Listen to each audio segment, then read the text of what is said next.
Hello and welcome to another edition of Tarvalon Talks. I'm Thad, and today I'm joined by Fenya and Dianna. And today we are on our last episode rewatch. That's right, we are finally here in episode 8, the culmination of the entire season. I know you're excited to hear about it. But a quick note before we dive in, we will try to keep the bulk of our episodes spoiler-free through books 1 and 2 of the series, but we will spend a portion at the end talking about the foreshadowing and spoilers in each episode of the discussion. This one being episode 8, the episode we're talking about. Let's talk about that cold open with 3,000 years ago. Boy, things have changed. Boy, howdy. Look at what we could have had, and look at what we currently have. Language has also changed. This whole cold open, spoken in the old tongue, I really liked. That was very cool. Oh yeah, that was pretty neat. It was definitely a choice. I'm still not sure whether I like it or not. Jury's still out, huh? I found it a little jarring. But I do think it's interesting how we got more of the old tongue. I like that the show is really trying to show, the Age of Legends is a totally different time period with very different language, different fashion, different architecture, different technology. This was a different world and a different time. And then they messed it up. And this is where we're at today. Oh boy. Basically that whole conversation between Luz, Theron, and Telamon, we had to get the full name out there. They're really good friends, and she at the end goes, Luz, Theron, Telamon, and it's like, no, you didn't have to do that, but... He at least responds with her full name, which I can't remember for the life of me. That's true. They are both dramatic bitches. Who thought the fate of the world would have been decided in a nursery? My one note about this cold open is I wish they had included iIanna. I wish we had just seen her, because, so many people I was watching this with thought that Luz, Theron, and Latra were married. Even though they, say, my good friend, it's, very much not clear, because it's a man and a woman in a nursery with a baby, and, it does kind of seem like they're married, and I had to be like, no, they're not married. And people were like, how do you know? And I'm like, because I've read the books. They're not married. So I really wish we had seen his wife. Also, it would have been cool to see iIanna. Let her be alive in one version of this, please. Yeah, that would have been something. A little nitpicky on my end, but I don't like how they called him the Dragon Reborn, because he was just known as the Dragon. But they decided to go with Dragon Reborn. I thought that was interesting, too. I definitely bumped on it the first time I watched it. On this, it's it makes sense, actually, that he would be the Dragon Reborn, because there are no beginnings or ends to the Wheel of Time. So... there is no first dragon. There is only the Dragon Reborn. He's always reborn. So I liked that. I agree that they could have just called him the dragon and been more consistent with the books. And I think it would have been perfectly clear that this was the dragon. Rand is the Dragon Reborn. But, they did what they did. But the costuming is at least on point. Luz Theron is also wearing the same ring that Ishambael is wearing at the end of this episode, which I noticed on this rewatch. That was very cool. I think it might be like a Sangreal or Tarangreal or whatever of some kind.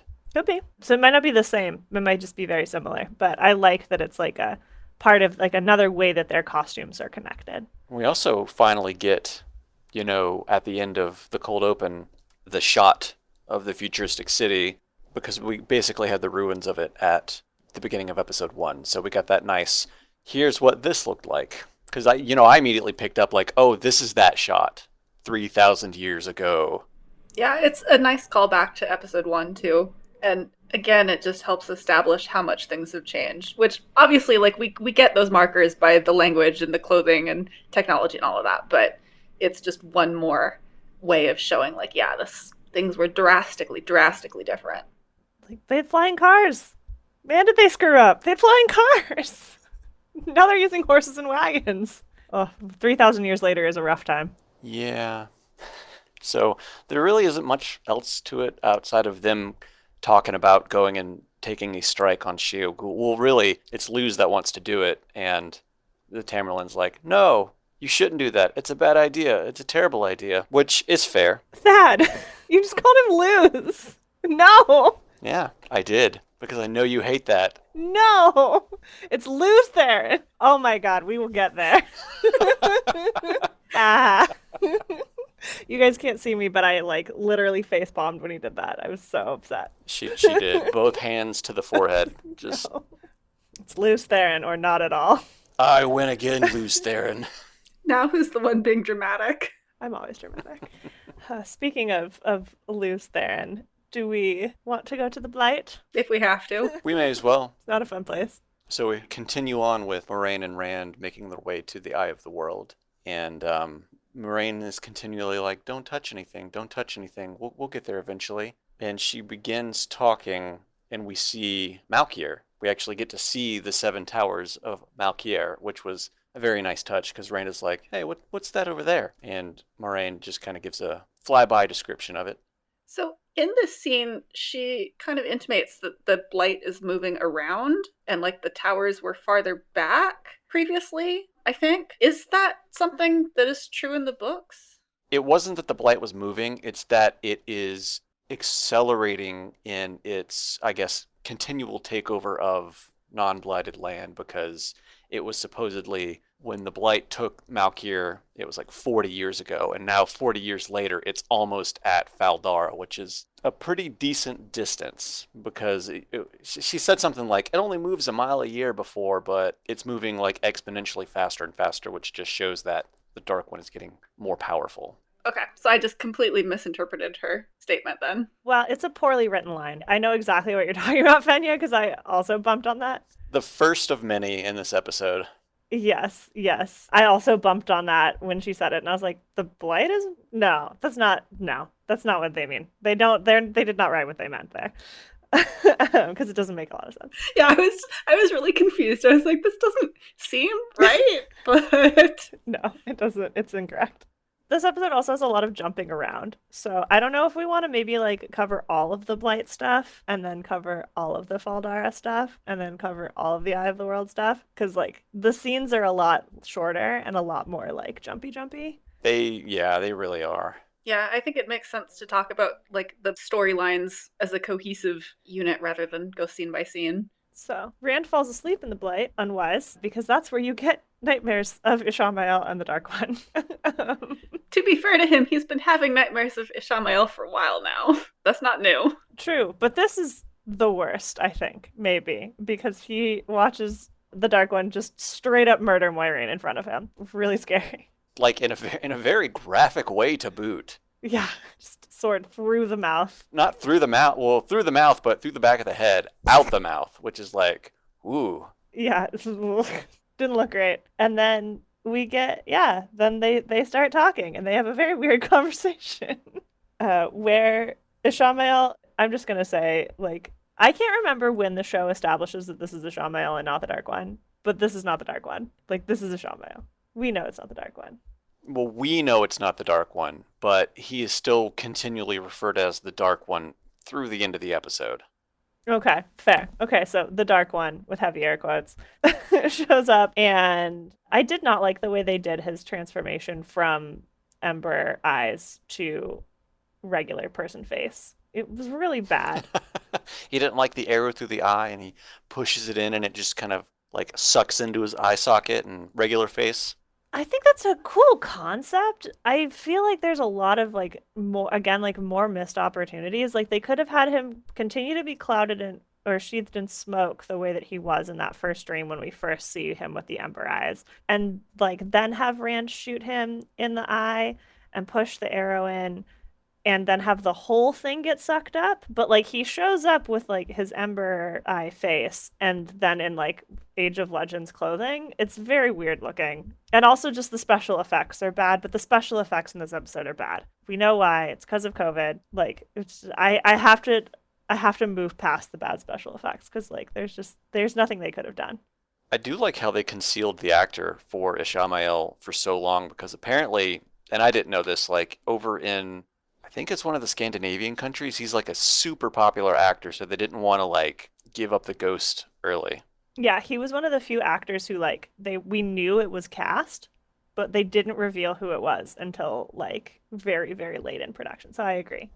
So for some of us stupid Americans, they would have said the name, and I'd be like, who? I like him. I like his portrayal of the Dark One in general. I think he's not the crazy kind of megalomaniac version that we get. It would have been wild to see that in the show. Like, as insane as he is in the books, to see that in the show. But they went a different route, and I kind of like it. I like a creepier, more manipulative villain.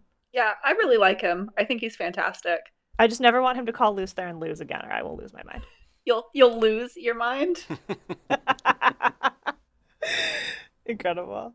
Yes. And the way that Rand gets out of the stream is very sad, very upsetting. He stabs himself in the stomach. He takes a gamble on it too. Yeah. Yeah. He's like, this has to be a dream. So what does one do in a dream? Instead of like smacking himself, wake up, he puts a sword through his gut. Yeah, that'll wake you up. Ugh, it made me so sad. Like, Rand is already has suicidal tendencies. Like, no, Rand, no. And then almost the worst part to it is he wakes up and the conversation for the beginning of the dream is the exact same. The exact same. Which I loved that. Like, I thought that was fantastic. Yeah. They don't do the same intonation, though, which makes it very clear that it's not exactly the same. Like, they like, refilmed it. So I don't know how I felt about that. I kind of wanted it to be the same intonation, but... I thought that it made sense for it to be just a little different because, this isn't the dream world. Like, this is real life. So those minor differences, like, I could hand wave away. But the thing that I enjoyed most about the scene is that he wakes up and you're not initially sure whether he's actually woken up from the dream or not, or if he's just gone into another dream. Yeah, totally. It's very well done. As they continue through the Blight, they start talking about channeling, and Rand is like, teach me how to channel, and we have yet another missed opportunity by the script, because Moiraine says that she can't teach him how to channel because he's gonna go crazy. Something we, as an audience, even a show audience, already knows. Well established. Way to go. This was a perfect chance for her to be like, I can't teach you how to channel because men and women touch different parts of the source, and channeling is different, and it would be like a fish trying to teach a bird to swim. Yada yada, all of those great metaphors that they use in the show, and I do not know why they didn't address it. They set themselves up perfectly. Yeah, that's one of those really nitpicky things about it, that it's just, I was waiting for them to do that too. To be like, I can't show you how to do it because intrinsically we're two halves of the same whole. Yeah. And I was like, oh, maybe for some reason the show is like, we're just going to get rid of the gender binary completely and men and women channel from the same half of the source. But then they establish that it's different halves in the Wheel of Time Origins episodes, which you guys talked about before. And so I was like, but they are going with men and women channel from two different halves of the source, and the two halves are different. So why are they not addressing it at this point where it would have been really easy to do so? Well, on that logic, the Aes Sedai would go mad from the corruption anyways, so. True. Like, it's just, and like they've already established that they can't see Loghain's weaves, but they never quite go into why. Like, it bothers me.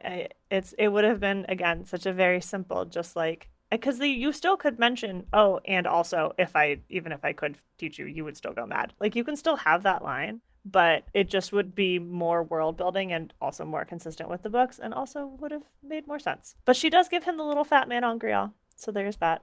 He's not bald in this one, though. He's wearing a hat. Well, he still could be bald, even if he's wearing a hat. That is true. That is technically true.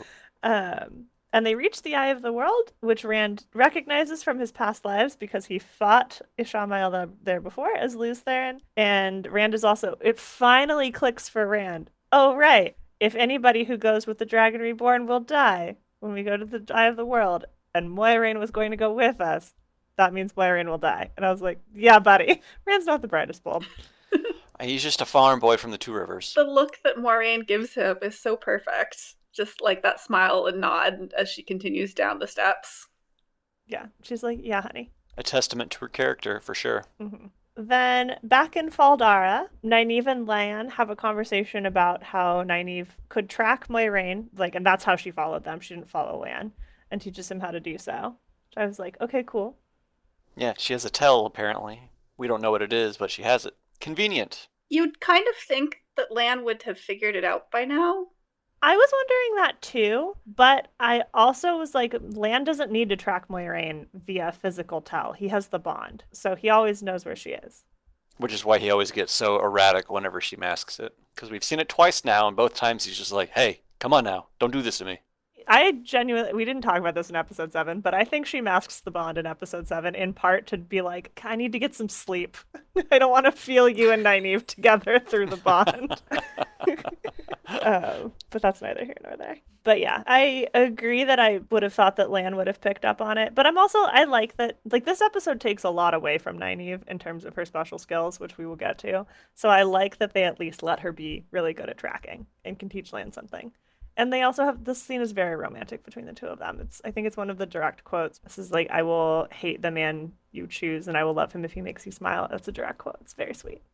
It is very sweet. And you're right in that Nynaeve deserves to have something nice happen to her, be super special in some way, because a lot of that, as you say, gets taken away. But still, it just was one of those things that I stubbed my toe on.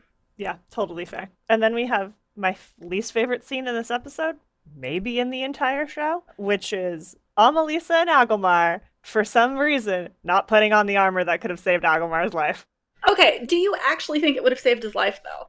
It would have been better than not wearing it. Is he confirmed dead? He got a spear through the chest. Is he confirmed dead? I feel like that was a died on screen.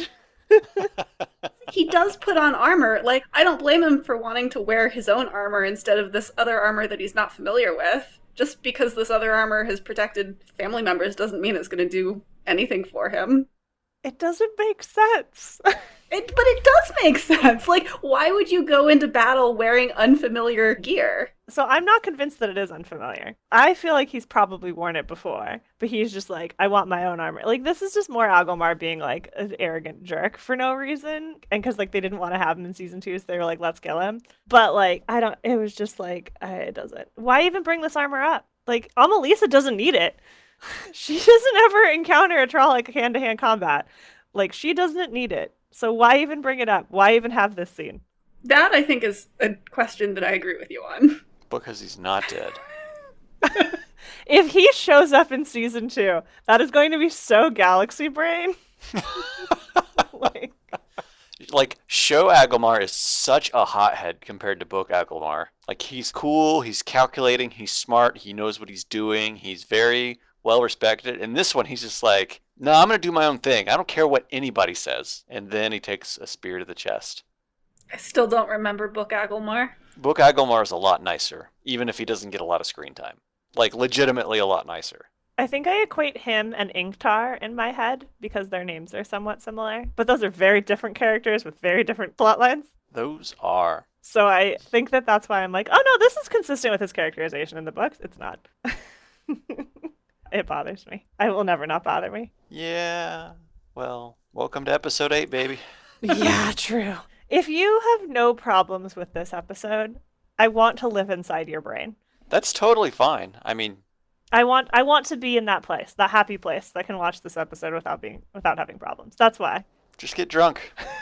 I think this episode works a lot better when you binge the show. It does. Yeah.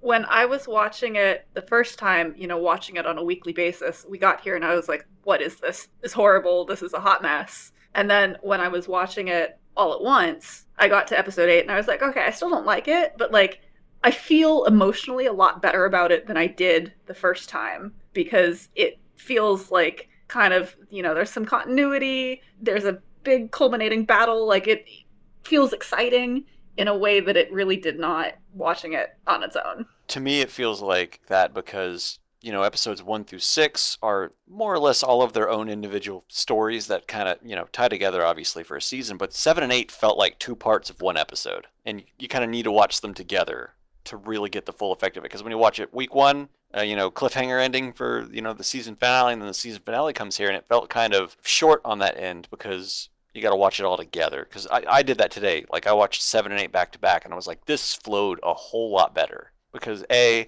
cut out the outro, I cut out the recap, I cut out the intro. So it cuts to them, the end of episode 7, cuts out with them walking into the blight. And then immediately we're continuing on like the scene is just keeping on.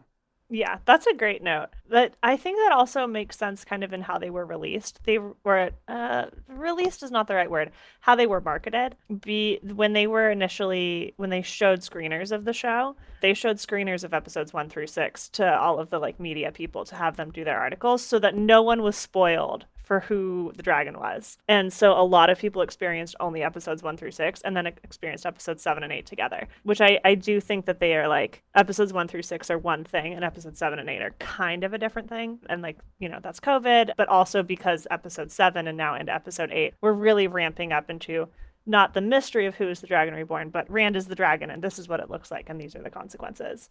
Speaking of which, Rand and Moiraine go into the Eye, and Rand gets into Ishamael's fake dream world, or the Dark One's fake dream world. And he's in a cottage, and Egwene is there, and they have their sweet baby Joya, who's so cute. She's so adorable, and I love watching Egwene and Rand interact with her, and it makes me so sad that this will never be a reality.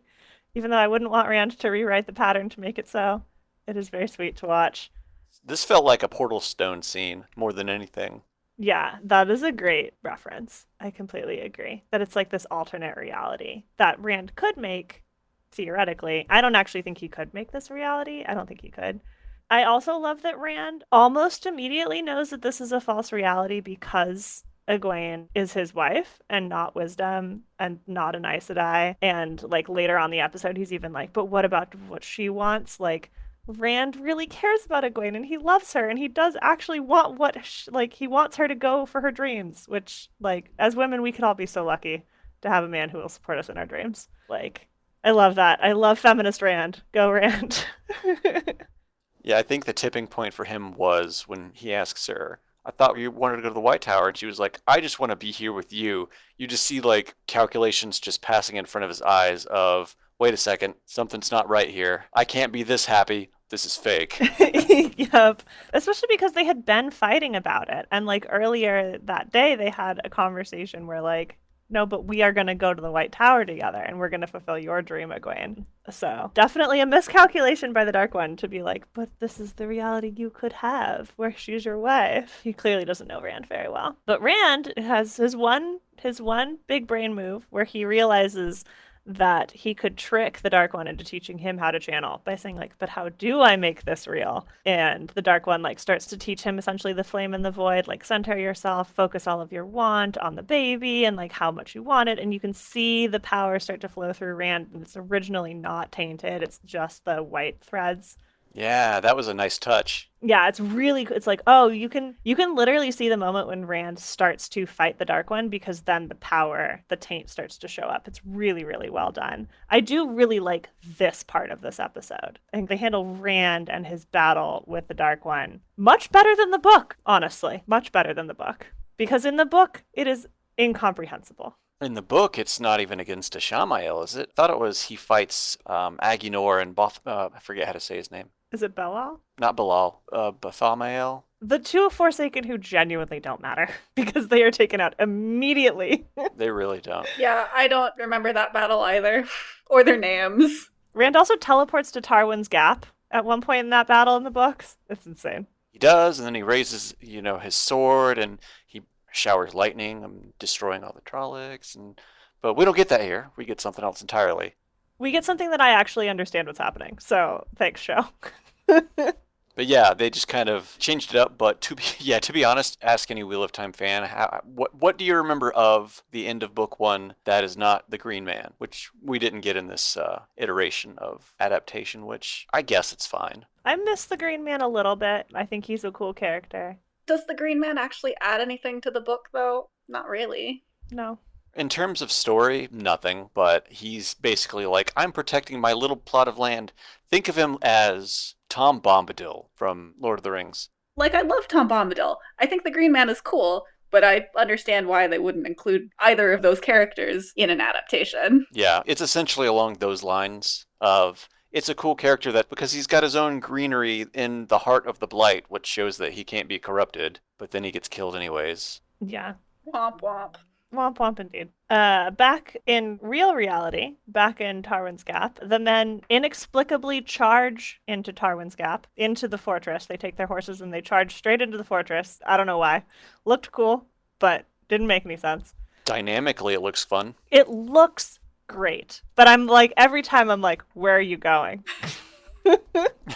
Like, you're not charging into anything, and the enemy can't see you, so you're not intimidating them. Where are you going?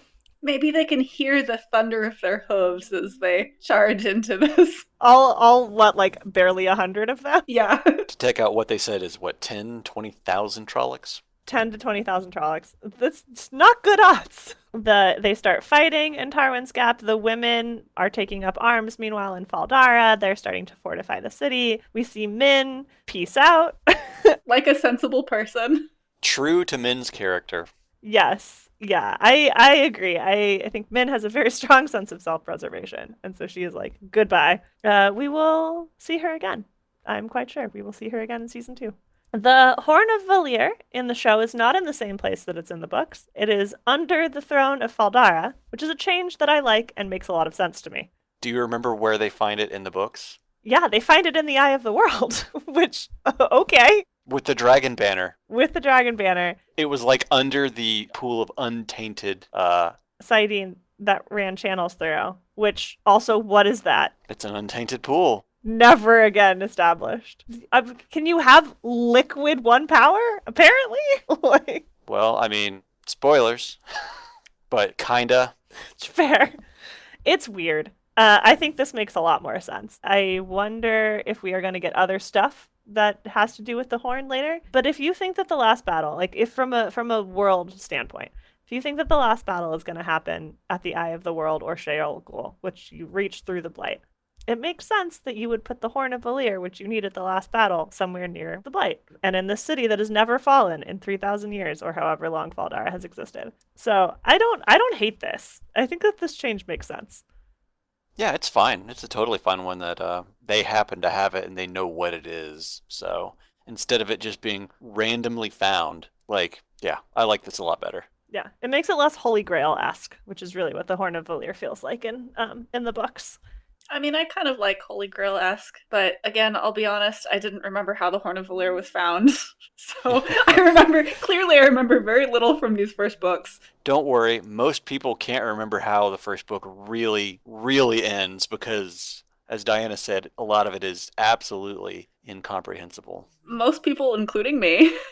I think even Robert Jordan has admitted that at some point of, yeah, it wasn't the best. It's like, you think? Yeah, every other ending battle is way better.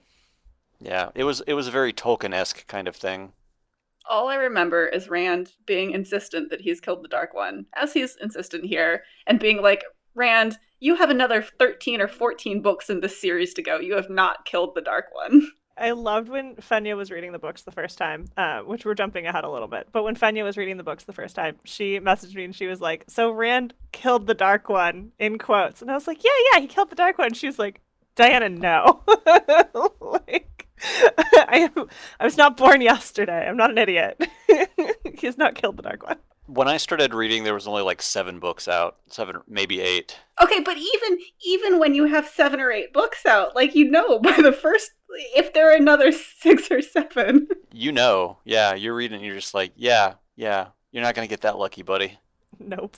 Rand does indeed, quote unquote, kill the Dark One in this episode. He channels so hard into the little fat man Angriel that he blows the Dark One away. But we already see Ishamael's grinning, like, he's clearly not dead. He's clearly just like, haha, my plan has worked. What was his master plan? We are not sure. The way in which they, like, approached and executed that shot makes me queasy at best.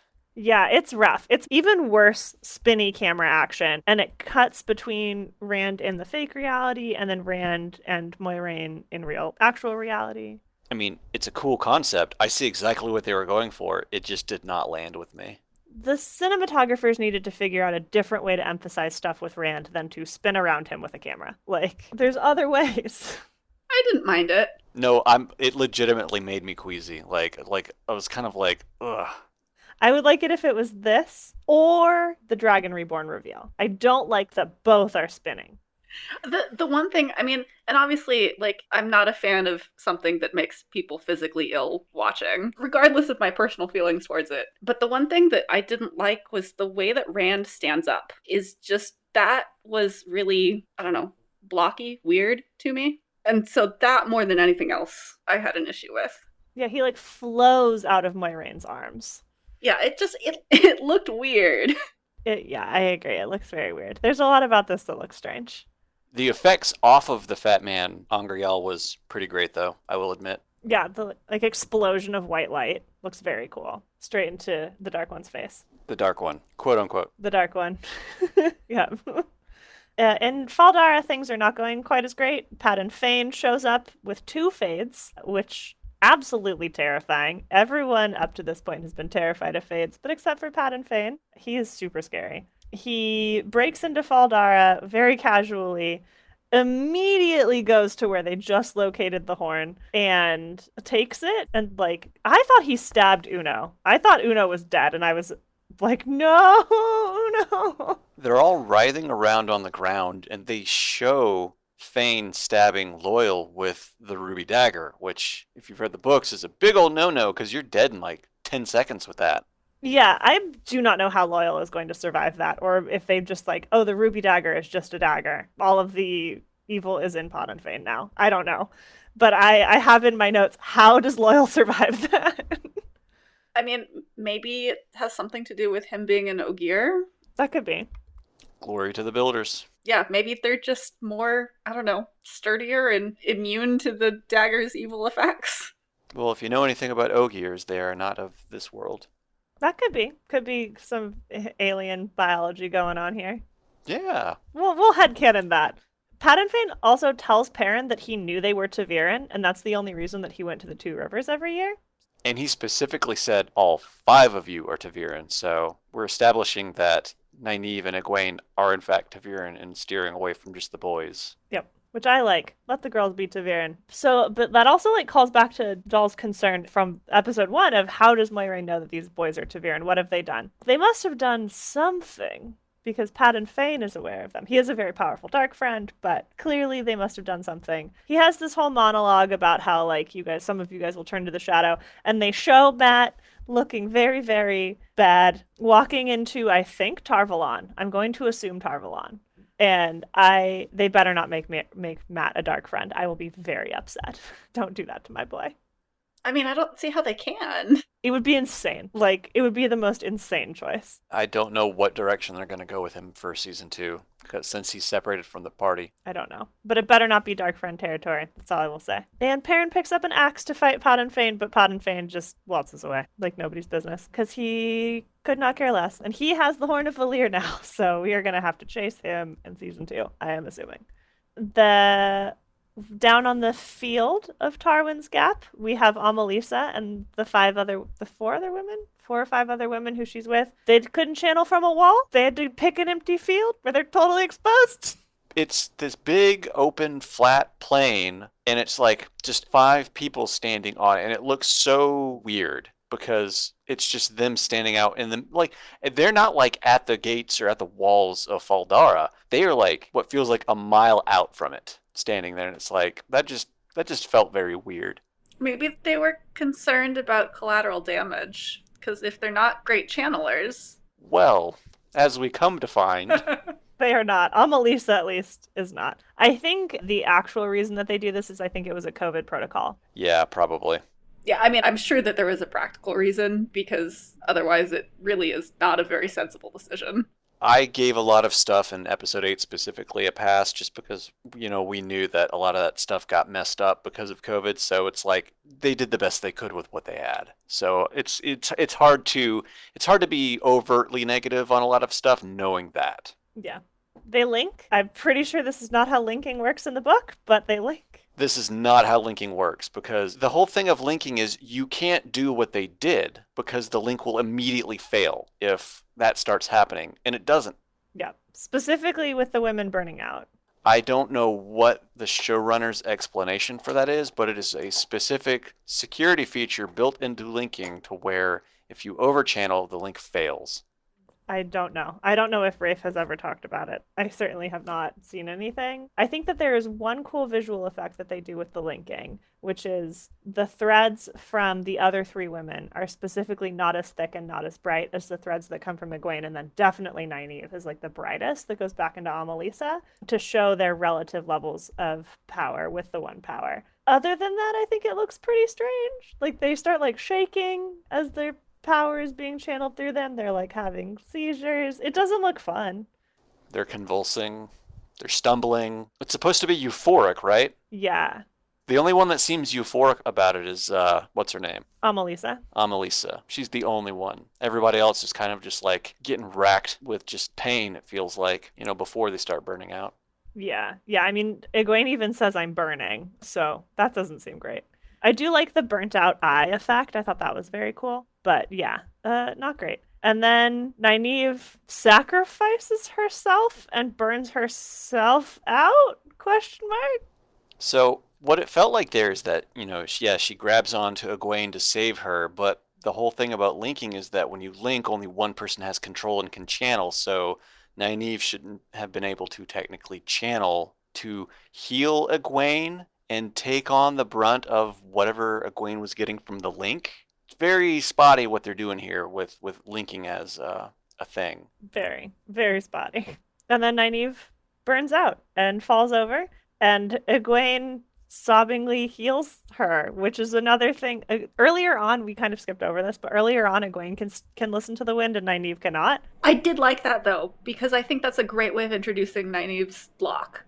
Yes, I agree with that. Okay, so do we think she got blocked when she healed everybody after Loghain killed Lan? I think that she realized that was, that she could channel, and so what she had been doing subconsciously, she now, has issues with.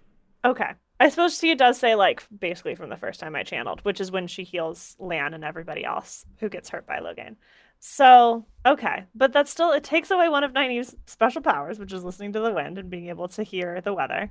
And then over in this last scene, Egwene heals her of, essentially death, which is another one. Nynaeve is the super healer, which the show has already established. And I was just give Nynaeve something to do. You're taking all of her powers away. Yeah, this whole thing with the link is just the linking, and it just racks my brain just knowing how linking in the books works, because they're just playing very loose with it. Yeah, fast and loose, and in a way that is just not. Because the link is supposed to break whenever over-channeling starts happening, and because they don't do that, Amalise, when the leader can end a link or pass leadership on to somebody else at any time, but she's so wrapped up in it that she can't drop the link, which shouldn't technically be possible. It would fail before she could drop the link. So it's kind of I don't know. It was weird. So I agree that the scene doesn't work from a book knowledge standpoint, but I also kind of wonder, I don't think we're ever going to get a deep dive into the mechanics of how linking works in the books. In the show. So I kind of feel like this is just what linking is in the show now. We barely get it in the books. Yeah, it'll be interesting to see when, because in season 2, we're going to get a lot more channelers and we're going to get a lot more channeling. So it'll be interesting to see how they handle linking in another culture that I'm holding back from talking about so that we can fully wrap up the pre-other stuff, because I'm sure that they will handle it there. They have to. It's pretty essential. So it'll be interesting to see how that works, and if they continue to have this linking physics, for lack of a better term. To be fair, 90% of information on linking comes from two sources that's not in the books, and that is the Big White Book and then the companion book. So that just goes to show you how little of it is talked about, because it's a lost art. Women can link in books and stuff like that, and they know that only a certain number of them can link as so far, and even that is not knowledge that is well known among the Aes Sedai. One person who will not be able to link, at least for a while though, is Moiraine, because the Dark One shields her pretty early on in their confrontation. I am convinced that she is shielded. A lot of people thought that he stilled her. There's no way. Compare that when he shields her, how you see it go into her, and with Loghain you see it get ripped out. We don't see that with her, but we see the shield come around Moiraine, and then you see not lose. You're just trolling me now. We see Shamael with his little ring thing, and he taps his fingers together. That's basically him tying the knot of it, so he doesn't have to maintain the shield anymore, since he knows how to do that. Exactly. And tying off a shield is something that is well established in the books. I'm confident that is what has happened to her. Mm-hmm. Yeah, absolutely. Also, Lan can still feel the bond, and he can feel the bond that is masked. If she was stilled, the bond would have been severed. And then we would have gotten crazy Lan. Yes. And that is not what happened. Moiraine can still channel. This is actually something I am happy that they did, which we'll talk about in the spoiler section in just a second, because I think it sets up a lot of things for later and later seasons. And I'm very happy that they did this, even though I know there were a lot of people at the time when it happened who were like, what the hell? They just gentled Moiraine. This is insane. She's not gentled. She's going to channel again, guys. It's fine. Moiraine will be fine. Yeah, it's good. So what do you think of the big Queen DR disc? Oh, I thought that was so cool. I love this. as one of the seals of the Dark One's prison. And that Ishamael is like, I need someone to channel very, very powerfully at it in order to start to crack it. I loved this. Yeah, I'm similarly. I thought it was great. I really liked the visuals of that, like the set of that scene in general. I thought it was really pretty. No longer are they little handheld discs that can't be broken. We might get some handheld ones. Like, there's nothing that says that the seals of the Dark One's prison all have to be the same size. That's true. That's what I'm hoping for. I'm not convinced that they're all going to be this large. I think that this one is different and all the rest are going to be smaller. It might be something along the lines of there's a bunch of small ones, and that was the big one, like the final kind of seal thing. And now that one's broken, he can touch the world a little easier now. Yeah, and that breaking this one sets off, this is kind of spoilers, but like sets off that all of the others are starting to weaken. I mean, that's established at the end of the first book, more or less. True. Then we get the Shanshan. I'm so excited. I was so excited when they showed up. I don't know why. I don't know when my hatred of the Shanshan turned into some kind of like love-hate, but I now love them. Not their culture. You love to hate or hate to love. I just love that they exist. They're so cool. In a terrible way. They are cool in the like, they establish that the Wheel of Time is different from the Lord of the Rings very, very, very, very effectively. And I love that for them. Also, their costuming, their makeup, their ships, the music, everything about them, how they were visualized in this like 15-second clip just gets me hyped every time. I think I've watched this clip more than I have watched all of the other episodes. That poor little girl. Poor girl. Where are her parents? Get her off that beach. I don't wonder where her parents are, but I do wonder why she's not like running away. Yeah, she just seemed very okay with a giant tsunami coming at her. Yeah, she just stares at it, and I'm like, what are you doing, little girl? You got to remember that a lot of children don't have a level of self-preservation built in yet, so... True. She's definitely dead. Cool details about the Shanshan. What are those things called at the front of the ships? I should have looked this up before. It's Grom that are on the front of their ships. They're three-eyed cat frog things, which is very cool. Makes me very excited. We might actually like physically see some of those at the show. That would be madness. And the Soldom and the Domine. I love their costuming. I think it is a great reimagining of the Lincoln collar in a way that's less kinky. Yeah, I like how it looks. How it's kind of like this partially kind of armor-esque kind of thing, instead of it being just a literal collar with aligned link, which that'll probably still happen because it has to. Yeah, I think that the collar, and I'm assuming some sort of bracelet, I think it is probably going to be separated. I don't think they're going to be connected via a leash. We don't see a leash in this scene. Well, that's a spoiler section discussion right there, so... All right. I also cannot talk anything else about the Shanshan or anything else in this episode without going into the spoilers. So let's just do it. Let's just go there. All right. Let's pause to give non-book people a time to leave. Goodbye, everybody. Thank you for listening to our non-spoiler section of all of our episodes. It's been fun. Please go read the books and then come back and listen to the back half of every single one of these episodes, including this one. Alrighty. Let's go for it. All right, and all of you spoiler people who are still here, you're way cooler than the people that just left, just so you know. No. Although, I mean, it's a lot of work to read all of those books just to listen to the back half of these episodes. But our voices are so wonderful. If you needed any motivation whatsoever, it would be to hang out with us more, obviously. Yeah, come listen to my terrible takes on Wheel of Time. And my wonderful ones, because I'm flawless. But first and foremost about the Shanshan collars and stuff like that, because there's the whole thing with Elaine figuring out how to do the collarless links. We have that in book 7, I believe, is where they're doing that, because she's got, one of the Forsaken trapped that way. Yeah, the show is going to need to cut out a lot of the Wonder Girl discoveries. And for people who don't know, the Wonder Girls are Egwene, Nynaeve, Elaine, and I think Aviendha, which I might have already said. It's going to need to cut that out. It's going to need to cut out like Aviendha's special powers with Angreal and being able to, or Terangreal and being able to identify what they do. Like a lot of that is cool in the books and cool world building in the books, but is on the whole fluff. And if we're going from 14 books to 8 seasons of a show, there's a lot of that fluff is going to have to go. And I feel like those discoveries are going to be part of that. Like they're going to learn other stuff from Moghedien, but I don't think they're going to learn that in particular. Yeah, I can see a lot of it getting condensed. I'd be fine with a lot of that kind of stuff happening. Yeah, like in the same way that they're going to condense Like some stuff that Egwene does as well around like the oaths and the oath rod and stuff. Like they're going to condense all of that down. They've already made that pretty clear from episode 6. So I just think like stuff's going to get cut. If you want the full story, you read the books and you hang out with us. One of the other things that I liked in this episode that is a spoiler is that the cold open is definitely a foreshadowing to when Rand and Egwene have a very similar argument about the last battle.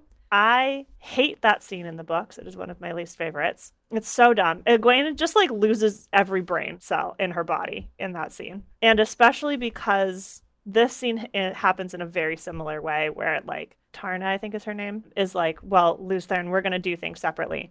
But then in the same episode, we have Egwene tell Rand, if you are the dragon, I will stand by you regardless.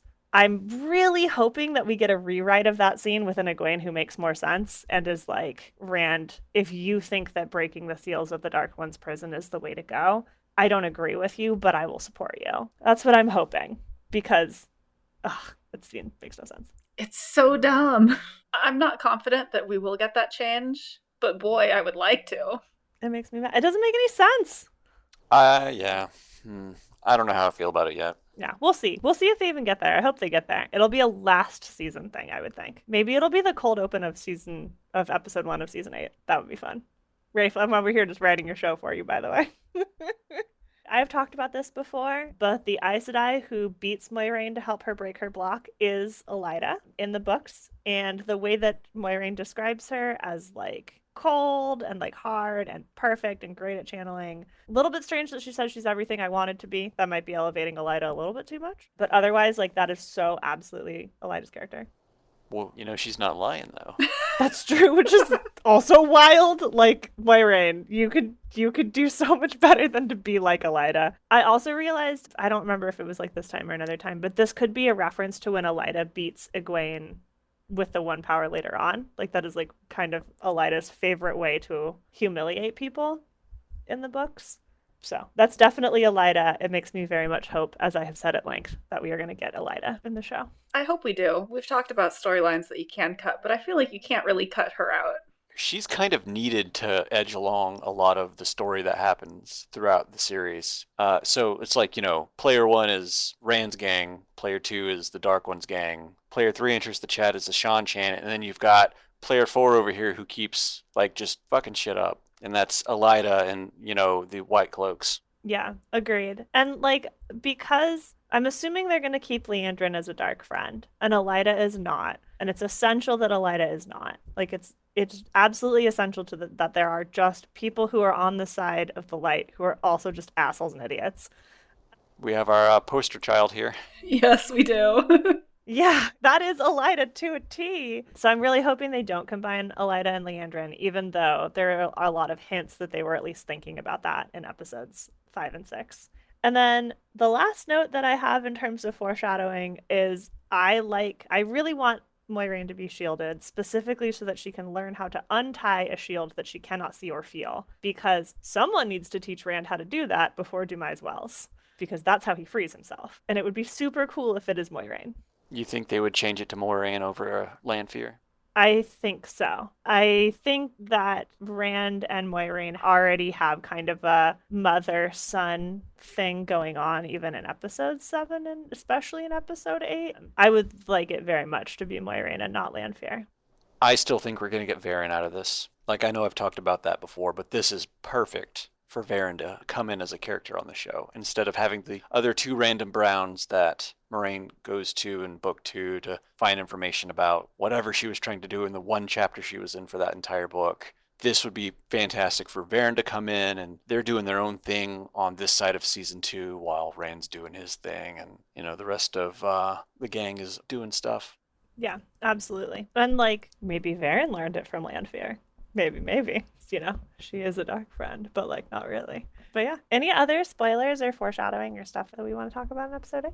I don't think so. I didn't actually have a lot of notes for this episode. I didn't either. My notes were only 3 pages. Only 3 pages. Instead of 5. No, I guess in terms of the foreshadow, it's like it's going to be hard to kind of read what the foreshadowing in these last few episodes are for season 2, because they're changing things up, as an adaptation goes. So it's going to be kind of fun to see how they steer things going forward. Like I do hope that they don't stray too far from the whole battle at Falma. Yeah, I mean, we know they filmed Falma. I don't think that they will stray super far from it. Like we've talked about before, I am curious to see how they are going to do Falma and Tyr in one season. I think they're going to have to make the Shan-Chan a little more aggressive in the show, because in the books, it's like they show up, you swear your oaths, they go on their way, and it's like we don't really do anything with them for another 4 books. It's going to have to change up a little bit. Yeah, maybe this first wave is the only wave. Or maybe we get a first wave and they're not fully beaten back. Maybe we get Tuon a whole lot earlier. Oh, God. I would be so excited. I would lose my mind if we saw Tuon before, like, season 5. I think I'm looking forward to rewatching season 1 after season 2 has come out and seeing what some of these foreshadowing bits are actually pointing to. Oh, absolutely. It'll give me a reason to watch season 1 again, because it's a little hard to watch, to rewatch over and over again, knowing that we're just playing the waiting game for season 2. But once season 2 hits, I'll be able to be like, all right, let's stack them up and go again. Because we did this rewatch, I don't. Well, I could be totally wrong. See, Fenya's gonna make fun of me because I'm gonna change my mind in like 6 months. At the moment, I don't feel the need to rewatch season 1 again before season 2 comes out. I am gonna make fun of you, yes. That'll change when season 2 comes out. I can guarantee it. Yeah, you're probably right. I will probably watch it as soon as the season 2 actual trailer comes out. Yep. And then you'll watch it again before season 2 actually drops. Yeah. You will. Yeah. I'll probably at least go through the season 1 more time right before season 2 hits out, just because. That's true. And honestly, I think if I had to ballpark a number, I might be on rewatch 11 or 12. And yeah. But I'm still noticing new things every time I watch. So. Wow. And that's the great thing about it. Anything like this is you always pick up new things. Anybody else have any last comments for the end of our season 1 rewatch for Amazon Prime's The Wheel of Time? Nope. Do you want to close us out, Thad? In that case, thank you very much for listening to our discussion of Amazon's Wheel of Time, Season 1, Episode 8. If you have any questions or topics you'd like to talk to us about, feel free to send us an email to producertvt@gmail.com, or you can join us at tarvalon.net in our general forums, where we have created a special thread called Tarvalon Talks, pinned at the top of the page. You can also chat with us via tarvalon.net's Discord server in the Tarvalon Talks Discord channel. Thank you for joining us for our full season rewatch of The Wheel of Time, Season 1. Until next time.